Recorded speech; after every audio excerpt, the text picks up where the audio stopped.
ठीक है, देखो जहाँ किया था ना, ठीक है, मतलब दोनों तरफ एंटी लॉग जहाँ पे रुका था उसके आगे कुछ नहीं लिखा है, देखो, ठीक है। तो दोनों तरफ एंटी लॉग लेने पर, अगर दोनों तरफ एंटी लॉग लोगे, ठीक है, तो जो आपका ये है लॉग हट जाएगा, पीवी की पावर गामा बराबर, इधर भी एंटी लॉग लिया, एंटी लॉग कांस्टेंट, ठीक है। वैसे एक चीज़ बताऊँ तुम लोगों को, एंटी लॉग है ना उसको, जैसे मान लो के है, उसका अगर एंटी लॉग लोगे ना तो वो बन जाएगा ई की पावर के, ठीक है। ये ई होता है, ये एंटी लॉग होता है, ठीक है। इधर एंटी लॉग लोगे, एंटी लॉग, तो एंटी लॉग से लॉग कैंसिल हो जाएगा, तो इधर बचेगा सीधा पीवी की पावर गामा, इधर बचेगा एंटी लॉग कांस्टेंट। अब कोई कांस्टेंट है, ठीक है, उस कांस्टेंट का अगर आप एंटी लॉग लोगे तो वो भी क्या बनेगा, एक कांस्टेंट ही बनेगा ना, ठीक है।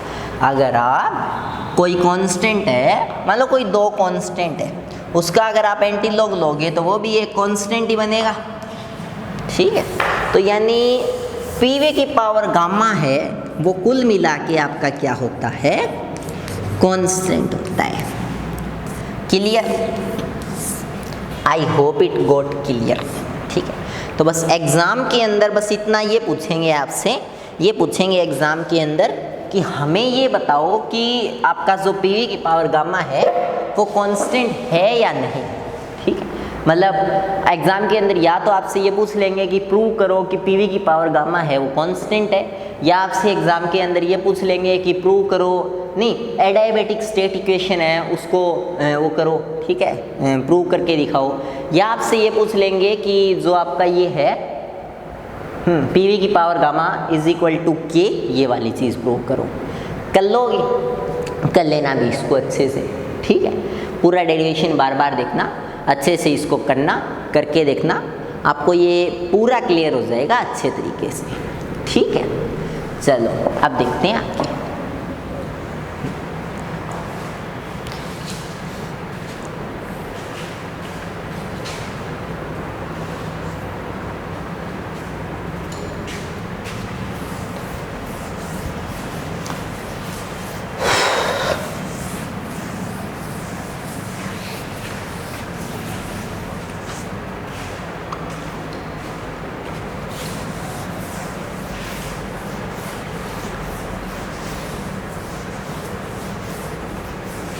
अच्छा, देखो होता क्या है, सबको पता है कि पीवी की power gamma is equal to constant होता है।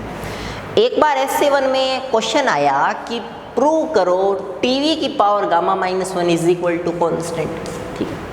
अब ठीक है, उस टाइम ये बोला था, ये रियलिटी अभी, उस टाइम ये बोला था कि इसको करेक्ट कर लो, इसको करेक्शन कर लो, ये थोड़ा मिस प्रिंट हो गया है, और पीवी की पावर गामा है वो कांस्टेंट है, ठीक है, ये कर लो इसकी जगह, ये प्रूव करके आ जाना। बट थोड़ा मतलब S7 में पता नहीं किसने पेपर सेट किया था, काफ़ी एरब्राइट पर्सन लगा, क्योंकि देखो उसने इस चीज़ को चेंज किया है, ठीक है, ये बिल्कुल सही है, मिस प्रिंट नहीं है, ये बिल्कुल ओके है, ठीक है। और ये कब पता लगा ये ओके है, क्योंकि देखो अर्लियर जो ईयर्स आए उनमें ऐसे क्वेश्चन भी आने लगे, पी की पावर 1 माइनस गामा, टी की पावर गामा, ये कांस्टेंट है, ये बताओ, ठीक है।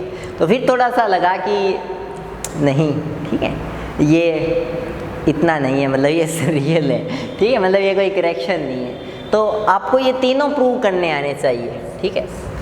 बट थैंक गॉड अगर आप ये प्रूव करना सीख गए तो ये दो लाइनों में प्रूव हो जाएंगे, ठीक है। तो सुनो फिर कैसे हो जाएंगे ये दो लाइन्स में प्रूव। पहले तो तुम लोगों को उतना डेरिवेशन करके आना है, ठीक है। जब भी चाहे तुम लोगों को टीवी की पावर गामा -1 कांस्टेंट कह दे, चाहे तुम लोगों को पीवी की पावर गामा कांस्टेंट कह दे, चाहे तुम लोगों को पी की पावर 1 माइनस गामा और टी की पावर गामा कह दे, ठीक है, चाहे तुम लोगों को कुछ भी प्रूव करने को कह दे, वहाँ तक तो करना ही करना है, ठीक है। वो तो एकदम परम ब्रह्मा, एकदम सत्य है, ठीक। उसके बाद में आगे तुम लोगों को दो स्टेप का और काम है, और ये दोनों रिजल्ट प्रूव हो जाएंगे भी। कैसे? एक चीज़ सुनो, पीवी की power gamma is equal to constant, सुंदर लिखते हैं थोड़ा, ये प्रूव कर लिया तुम लोगों ने, मैं कांस्टेंट लिख दूं या कांस्टेंट को मैं के लिख दूं, सही है ना। अब एक चीज सुनो, आपने एक चीज पढ़ी होगी, पीवी इज इक्वल टू क्या होता है, एनआरटी होता है ना।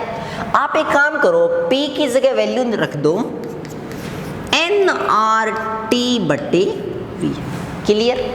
पी की वैल्यू यहां से निकाल के और यहां रख दो इसके अंदर, तो देखो क्या आएगा, एनआरटी वी और वी की पावर गामा और इज इक्वल टू के लिख दो यार सीधा, ठीक है। अब देखो एन, हाँ ठीक है, एन आर टी वी की पावर गामा और V is equal to constant. अब अगर मैं आपसे एक चीज़ पूछूं कि 2 की पावर 3 बाय में 2 है, बताओ क्या आएगा। कई बच्चे वो ऐसे कर लेंगे कि 2 की पावर ऊपर 3 है नीचे 1 है, 3 में से 1 गया 2, 2 की पावर 2, 2 की स्क्वायर 4, आंसर 4। कई बच्चे ऐसे भी कर लेंगे, 2 दूनी 4 दूनी 8, 8 बटे 2 4, ठीक है। तो कैसे भी कर लो, फंडा एक ही यूज़ हो रहा है कि जो बड़ी पावर है ना उसमें से छोटी पावर माइनस हो रही है। ऊपर ज़्यादा पावर है बड़ी 3, नीचे छोटी पावर है 1, तो 3 माइनस 1 ऊपर आ जाएगा 2 की पावर 2, ठीक है। तो क्या ऐसा यहाँ नहीं हो सकता, हो सकता है ना। एन आर टी तो ऐसे का ऐसे, ऊपर वी की पावर गामा है और नीचे वी की पावर कितनी है, 1 है। तो क्या मैं इसको ऐसे नहीं कर सकता कि ऊपर वी की पावर गामा और ऊपर ये माइनस है, बिल्कुल कर सकता हूँ। और इज इक्वल टू आपका क्या आया, कांस्टेंट। अब सुनो, टीवी की power gamma -1 is equal to इधर आया के बटे एन आर, और एज यूजुअल एन आर हमेशा ही कांस्टेंट होता है, ठीक है। तो टीवी की power gamma -1 is equal to constant, ठीक है। ये आपका प्रूव हो जाएगा, ठीक है, कर लोगे ना, ठीक। तो टीवी की power gamma -1 is equal to K है, ये वाला रिजल्ट भी प्रूव हो जाएगा, कोई दिक्कत वाली बात नहीं है, कर सकते हो आप लोग, ठीक है। अच्छा सुनो आगे,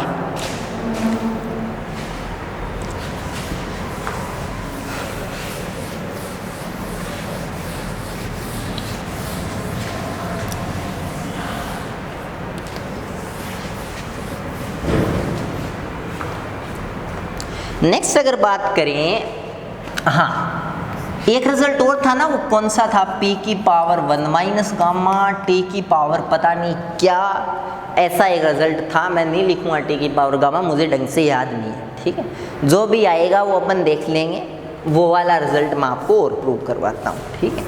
तो P, हाँ इससे इसे करेंगे, PV की power gamma is equal to constant से। अच्छा एक चीज़ सुनो, PV इज इक्वल टू क्या होता है, एनआरटी। पिछली बार P को एलिमिनेट कर दिया था, P की जगह वैल्यू रख दी थी एनआरटी बाय V। अब की बार किसको एलिमिनेट कर दो, V को एलिमिनेट कर दो, ठीक। तो V को कैसे एलिमिनेट करोगे, एनआरटी बाय P, ओके। तो यहाँ रख दो P ऐसे का ऐसे और V की जगह एनआरटी बाय P और इसकी पावर गामा और इज इक्वल टू आपका क्या, कांस्टेंट।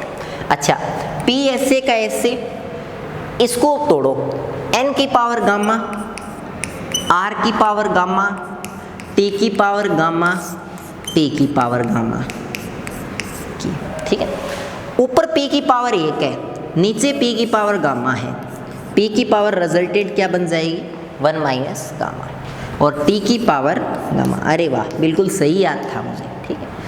और इधर की, और ये n की पावर गामा और r की पावर गामा कांस्टेंट। n हमेशा कांस्टेंट होता है, हमेशा ही, r हमेशा ही कांस्टेंट होता है, गामा हमेशा ही कांस्टेंट होता है। तो ये पूरा टर्म है, ये हमेशा ही क्या रहेगा, कांस्टेंट। और आपका रिजल्ट आ जाएगा P की पावर 1 माइनस गामा, T की power gamma is equal to आपका क्या आएगा, कांस्टेंट, ठीक है। तो ये तीनों जो रिजल्ट है, ये तीनों के तीनों रिजल्ट आपको अच्छे से प्रूव करने आने चाहिए। कैसे भी पूछा जा सकता है इनको, ऐसे भी तो पूछा जा सकता है कि पी वी की पावर गामा बराबर के, ऐसे ही पूछा जा सकता है टी वी की power gamma minus one is equal to constant, ऐसे ही पूछा जा सकता है पी की power one minus gamma T की power gamma is equal to constant. अच्छा एक चीज़ और बताऊँगा आपको, अभी जो आपका ये है ना वापस NCERT आई है, इसमें तो ढंग से पता नहीं, बट जब से RBSC की बुक लगी थी ना तो उनमें एक टॉपिक था कार्नो इंजन, ठीक है, इसमें भी है, करवा दूंगा मैं आपको, ठीक है, क्योंकि मैं तो पूरा फिर करवाऊंगा डिटेल में, तो उस हिसाब से तुम्हारा फिर सब कुछ ही होगा, ठीक है, कुछ नहीं रहेगा उसमें। तो मैं आपको ये बता रहा था कि जो आपका वो है ना उसमें एक टॉपिक था कार्नो इंजन, तो वहाँ ये चीज़ आप यूज़ भी लोगे, कौन सी टीवी, हाँ वो मैंने पहले इरेज कर दिया लिख के, टीवी की power gamma minus one is equal to constant, ये तो आप वहाँ यूज़ में भी लोगे, ठीक है, तो कोई दिक्कत वाली बात नहीं है, कर लेना उसको, ठीक है। तो ये 3 रिजल्ट है, इन्हीं के साथ जो एडियाबैटिक स्टेट इक्वेशन है वो कंप्लीट हो चुकी है, ठीक। अब जो ये स्कूल वाला कैमरा है इसके अंदर टोटल 30 मिनट की वीडियो बनती है, ठीक है, और ये टॉपिक तुम्हारा सल्ट गया कितने में, 30 और 10 40 मिनट में, ठीक है। तो अब नेक्स्ट टॉपिक है work done in isothermal process, करवाने को तो 20 मिनट में हो जाएगा, चलो देखते हैं, सुनो।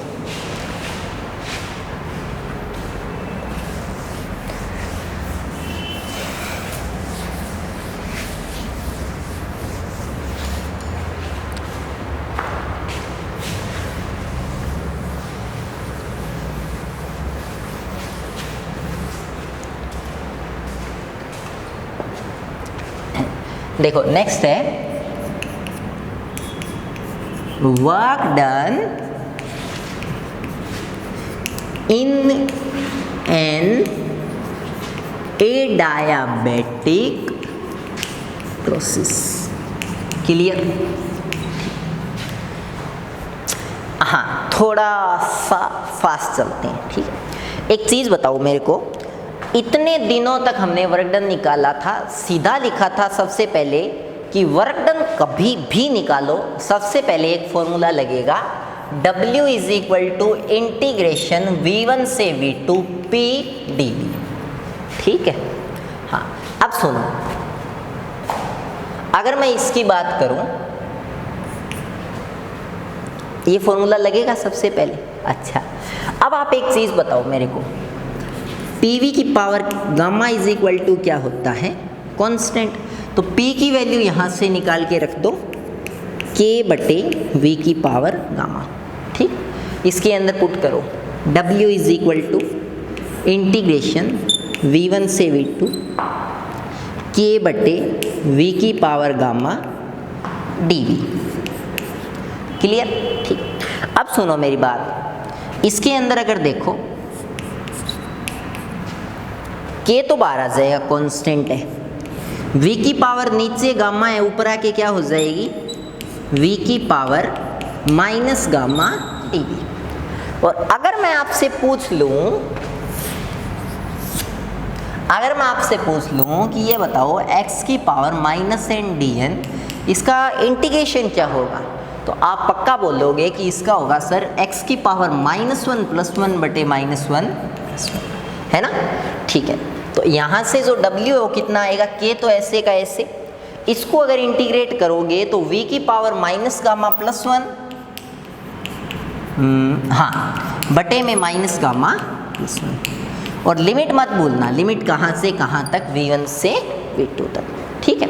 अच्छा आप सुनो, K ऐसे का ऐसे, ये माइनस गामा प्लस 1 है, इसको यार ढंग से लिखो, क्या लिख सकते हो इसको, 1 माइनस गामा, और अंदर क्या बचा V की पावर 1 माइनस गामा, और कहाँ से कहाँ तक, V1 से, क्लियर, ठीक है। अब एक चीज़ और सुनो, लिमिट रख दो K बटे 1 माइनस गामा V2 की पावर 1 माइनस गामा और माइनस V1 की पावर 1 माइनस गामा, कर लोगे, ठीक।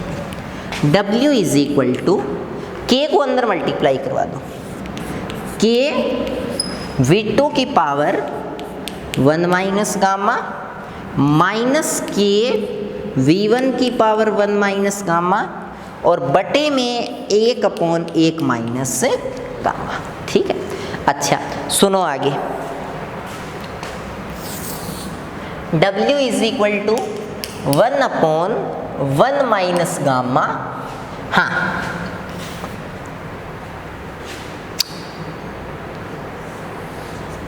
के, और के दोबारा किसके इक्वल होता है? PV की पावर गामा के। तो बस PV की पावर गामा V2 की power 1 minus gamma minus PV की पावर गामा V1 की पावर 1 माइनस गामा। अब सुनो, यहाँ 2 वाली स्टेट है तो यहाँ PV की कौन सी स्टेट होगी? पक्का 2 वाली होगी। और यहाँ 1 वाली स्टेट है तो P1 ठीक है। आई बात समझ में? देखो सुनो मेरी बात, K को अंदर मल्टीप्लाई किया, K की जगह रखा PV की पावर गामा। अब यहाँ पहले से कौन सी स्टेट चल रही है? 2 वाली स्टेट चल रही है। तो यहाँ K की वैल्यू के लिए कौन से P2 V2 आएंगे? मतलब P2 V2 यानी कि पॉसिबिलिटी है, P1 V1 नहीं आ सकते। क्यों नहीं आ सकते? क्योंकि यहाँ बात ही 2 वाली स्टेट की चल रही है। ठीक है। हाँ अब एक चीज़, okay, W is equal to 1/1 minus gamma P2 V2 की पावर गामा। इसको तोड़ दो। कैसे तोड़ दो? V2 की पावर 1 V2 की power minus gamma minus P1 V1 की पावर गामा V1 की पावर 1 V1 की पावर माइनस गामा। कर दिया ब्रेक? ठीक।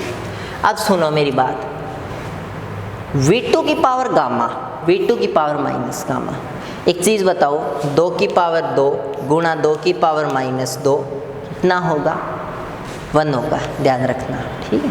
अगर ऐसे ना समझ में आई तो 2 की पावर 2 की पावर माइनस 2 को नीचे ले जाना, प्लस 2 स्क्वायर से 2 स्क्वायर कैंसिल हो गया ये। ठीक है।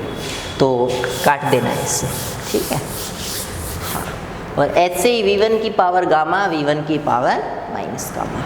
तो W किसके इक्वल आया? 1/1 minus gamma P2 V2 minus P1। Clear? ठीक है। PV इज इक्वल टू क्या होता है? nRT। तो P1 V1 is equal to nRT1 और P2 V2 is equal to nRT2। तो बस इनकी जगह रख दो इसको। W is equal to 1/1 minus gamma P2 V2 की जगह nRT2 और P1 V1 की जगह nRT1। तो फॉर्मूला क्या बना? फॉर्मूला बना nR कॉमन ले लो, nR/1 minus gamma T2 minus T1। That is the formula. ठीक है, कर लोगे? एक बार एग्जाम में क्वेश्चन आया था कि ये प्रूव करके दिखाओ। W इज इक्वल टू 1/में gamma minus 1 T1 minus T2। तो आप अब ये बताना कि क्या ये मिस्टेक है या ये सही है। ठीक है। आप कमेंट्स में बता सकते हो, आप कहीं भी बता सकते हो, स्कूल पोर्टल जहाँ से भी आपको कुछ लिखने की सुविधा मिल रही है वहाँ पर आप ये नोट कर सकते हो कि ये सही है या गलत है। ठीक, तो कर लेना भी इसको। ये आ गया आपका एडियाबैटिक प्रोसेस में वर्क डन। तो देखो, अगर मैं आपको अब हल्का हल्का बताऊं तो चैप्टर आपका कहाँ तक गया है। ठीक है, सुनो मेरी बात, आपका जो चैप्टर है वो कहाँ तक गया है। आपने कंप्लीट कर लिया, एक तो आपने कंप्लीट कर लिया सबसे पहले आपने किया था काफ़ी शुरू में वो होमोजेनस सिस्टम, हेट्रोजेनस सिस्टम। उसके बाद आपने किया था open system, close system, isolated system. System के बारे में पढ़ा, सराउंडिंग के बारे में पढ़ा, यूनिवर्स के बारे में पढ़ा। फिर आपने किया था थर्मोडायनेमिक्स का जीरोथ लॉ कि ए बी के इक्वल है, बी सी के इक्वल है, तो सी किसके इक्वल होगा? ए के इक्वल होगा। फिर तुम लोगों ने किया था थर्मोडायनेमिक्स का सेकेंड रूल। ठीक है, कौन सा? थर्मोडायनेमिक्स का फर्स्ट रूल कौन सा? Q is equal to delta U plus में W। फिर तुम लोगों ने किया था W is equal to PdV। ये कैसे आया ये निकालने का। ठीक है, उसके बाद में तुम लोगों ने किया था लास्ट में, हाँ, उसके बाद में तुम लोगों ने किया था क्या? उसके बाद तुम लोगों ने रिवर्सिबल प्रोसेस की थी मेरे हिसाब से, ढंग से मुझे याद नहीं है, जंबल हो गया होगा, बट टॉपिक यही है। ठीक है, उसके बाद में तुम लोगों ने कर लिया, आप देखो तुम लोगों ने 4 सिस्टम कर लिए, आइसोथर्मल प्रोसेस कर ली, एडायाबेटिक प्रोसेस कर ली, तुम लोगों ने आइसोबारिक प्रोसेस कर ली, आइसोकोरिक प्रोसेस कर ली। ठीक है, चारों की इक्वेशन आपको और चारों के वर्क आपको पता होनी चाहिए। ठीक है, जैसे अगर मैं आपसे पूछ लूँ सबसे पहले कि आइसोबारिक प्रोसेस कौन सी, तो आप बोलोगे जिसमें प्रेशर कांस्टेंट। फिर मैं आपसे पूछ लूँ कि आइसोबारिक प्रोसेस है, आइसोबारिक प्रोसेस जो है उसकी इक्वेशन बताओ, तो देखो आइसोबारिक प्रोसेस में प्रेशर है वो कांस्टेंट रहता है। ठीक है, तो PV is equal to NRT होता है। अब P भी कांस्टेंट है, NR भी कांस्टेंट है, तो V किसके प्रोपोर्शनल हो गया, सीधा सीधा T के। तो V proportional to V is equal to KT। ये एक बार एग्जाम में पूछा हुआ है, शायद नीट का एग्जाम था, क्वेश्चन था डायरेक्ट इन आइसोबारिक प्रोसेस। पहला ऑप्शन था V is equal to KT, दूसरा था T is equal to KV, तीसरा था V by T is equal to K, ऐसे कुछ 4 ऑप्शन थे। Sorry, V by T is equal to ऐसा कुछ था। ठीक है, प्रोपोर्शनलिटी में कुछ था, तो वहाँ से आपको याद रखना है V is equal to KT answer आपका सही होगा। ठीक है, और वैसे आपको एक चीज़ बताऊँ, आप अपनी नोटबुक में निकालना, अच्छे से इसको करना, और मैं इसका आंसर बताता हूँ कि वो चारों सही है। ठीक है, ऑप्शन मैं दोबारा बोल देता हूँ, V is equal to KT था पहला ऑप्शन, दूसरा था T is equal to KV, तीसरा था K is equal to TV, और चौथा था V by T is equal to K। ठीक है, तो मैं ये बोलता हूँ कि चारों ऑप्शन करेक्ट थे। ठीक है, और वैसे आपको याद रखना है जो इक्वेशन होती है आइसोबारिक की वो होती है V is equal to KT। उसके बाद आइसोकोरिक था जिसमें वॉल्यूम कांस्टेंट रहता है, तो PV is equal to NRT। ठीक है, V कितना हो गया 0, तो NRT 0, तो बस V इज इक्वल टू 0 ही किसकी इक्वेशन है, आइसोकोरिक की। तीसरा मैंने आपको आइसोथर्मल बताया था, आइसोथर्मल के अंदर टेम्परेचर है वो क्या रहता है, constant. PV is equal to NRT होता है। ठीक है, NR हमेशा ही कांस्टेंट होते हैं, T कांस्टेंट होता तो नहीं है, बट कौन से के कारण कांस्टेंट हो गया, आइसोथर्मल के कारण। तो PV is equal to NRT is equal to constant, यानी पूरा का पूरा PV क्या है, कांस्टेंट। तो PV is equal to K, ये किसकी इक्वेशन है, आइसोथर्मल की इक्वेशन है। और लास्ट में मैंने आपको एडायाबेटिक करवाया, PV की power gamma is equal to constant, ये किसकी है, एडायाबेटिक प्रोसेस की इक्वेशन कर लोगे। अच्छा, चारों में मैंने आपको वर्क डन भी बता दिया है। आइसोबारिक के अंदर तो वर्क डन था W इज इक्वल टू आपका PV2 माइनस V1। ठीक है, आइसोकोरिक के अंदर वर्क डन था 0, आइसोथर्मल के अंदर वर्क डन था 2.303 NRT log V2 अपॉन में V1, और एक फॉर्मूला उसका और है 2.303 NRT log P1 अपॉन में P2। ये मुझे अब याद नहीं, P1 अपॉन में P2 वाला मैंने करवा दिया या नहीं करवाया, आप कमेंट्स करके बताना। जो 2.303 NRT log P1 अपॉन में P2, क्या आपने ये फॉर्मूला पढ़ा है? अगर पढ़ा है तो अच्छी बात है, नहीं पढ़ा है तो आप अगर कमेंट्स वगैरह करोगे तो मैं नेक्स्ट वीडियो में इसको करवा दूँगा। ठीक है, अच्छा लास्ट एंड फाइनल अगर मैं आपको बताऊँ, उसके बाद ये एडायाबेटिक प्रोसेस, एडायाबेटिक के अंदर आपका वर्क डन होता है NR अपॉन में गामा -1 T1 माइनस T2। तो मैंने आपको चारों टाइप के वर्क डन और चारों टाइप की प्रोसेस है वो मैंने आपको कंप्लीट करा दी है। ठीक है, अब आपका इस चैप्टर में मेजर 80% है वो आपका कंप्लीट हो गया है। अब सिर्फ इसमें बचा है कार्नोट इंजन, थर्मोडायनेमिक्स का सेकेंड रूल, थर्मोडायनेमिक्स का थर्ड रूल, उसके बाद चैप्टर खत्म। ठीक है, और एक चीज़ मैं आपको और बताऊँ, ये चैप्टर खत्म, इसी के साथ आपका S 1 तक का सिलेबस कंप्लीट हो जाएगा। ठीक है, तो आपको अच्छे से ध्यान रखना है, पढ़ते रहना अच्छे से। देखो फिजिक्स के अंदर आपका और कुछ नहीं, फिजिक्स के अंदर सिंपल सा फंडा है, आप फिजिक्स के अंदर न्यूमेरिकल निकालते रहो, डेरिवेशन है उनको बार बार नोटबुक वगैरह में उनको एक्सरसाइज करते रहो, उनकी नई नई न्यूमेरिकल खुद बनाओ, अलग अलग बुक्स उठाओ, NCERT लगाओ, एग्जाम्पलर पुरानी बोर्ड की बुक्स लगाओ। ठीक है, इन्हीं से आपकी प्रिपरेशन है उसको एक बूस्ट मिलेगा। ठीक है, बाकी इसका कोई हार्ड एंड फास्ट कोई रूल नहीं है। ठीक है, कि आपको ऐसा ही करना है, ये करना है, वो करना है, ऐसा कुछ नहीं। ठीक है, क्लियर कर लोगे ना इसको?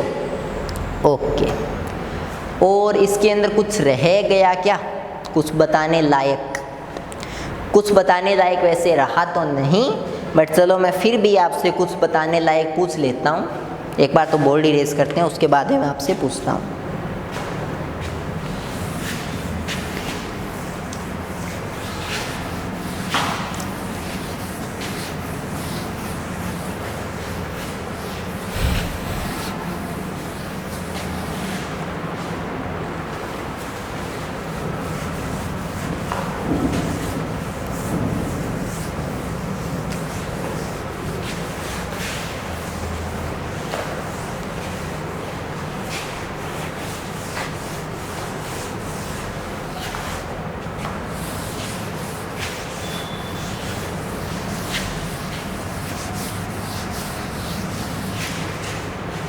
ठीक है, चलो मैं आपसे एक क्वेश्चन पूछता हूँ।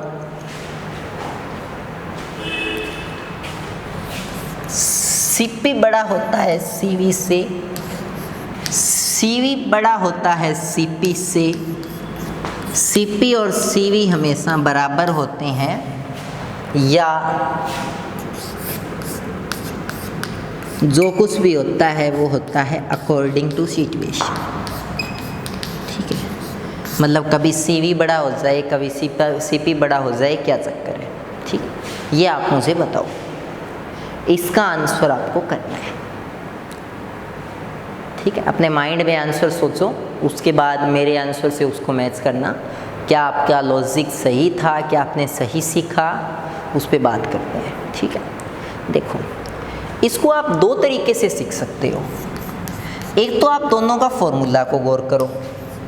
Delta Q is equal to, CP तो होता है डेल्टा क्यू बाई में N R N delta T, और सीवी होता है डेल्टा यू बटे एन डेल्टा टी। एक तो आप इस पे गौर करके देखो। इस पे गौर करके अगर आप देखोगे तो आप नोट करो इसके अंदर कि यार डेल्टा क्यू है वो इक्वल होता है डेल्टा यू प्लस में डेल्टा डब्ल्यू।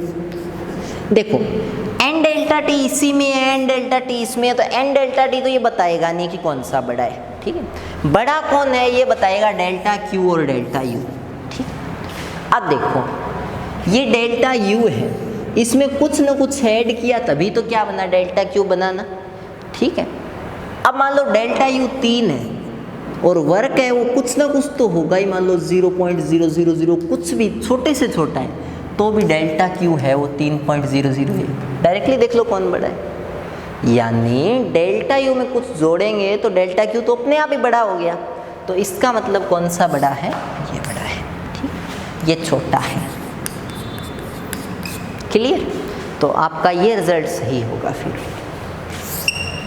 ठीक है, अच्छा एक तरीके से आप इसको और सोच सकते हो। एक तरीके से आप इसको और कैसे सोच सकते हो, आप ऐसे सोच सकते हो कि सर ने बताया था CP minus CV is equal to क्या होता है, R होता है, और R आपका होता है 8.314, यही होता है ना।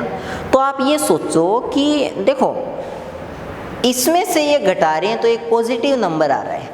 आप उल्टा सोचो, अगर CV बड़ा होता और CP छोटा होता तो कोई छोटी नंबर 2 है उसमें से अगर 5 घटाओगे बड़ा नंबर तो क्या आंसर नेगेटिव में नहीं आएगा। आंसर अगर प्लस का 8 पॉइंट समथिंग आ रहा है तो इसका मतलब कुछ बड़े में से छोटा घटाया है तभी तो आंसर पॉजिटिव आया है। क्या आज तक छोटे में से बड़ा माइनस करने पर आंसर पॉजिटिव आया, कभी नहीं आया, आएगा भी नहीं। ठीक है, तो कहने का मतलब ये हुआ कि आप इससे भी अंदाज़ा लगा सकते हो कि कौन सा बड़ा है, CP बड़ा है CV से, और ये हमेशा ही होता है।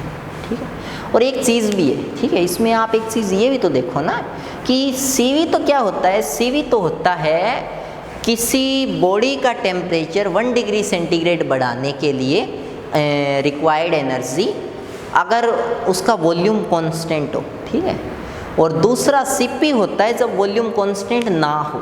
तो भाई जब वॉल्यूम कांस्टेंट ना होगा तो एनर्जी ज़्यादा चाहिएगी, क्योंकि कुछ एनर्जी तो वॉल्यूम खा जाएगा। ठीक है, तो वैसे ही CP बड़ा हो जाता है।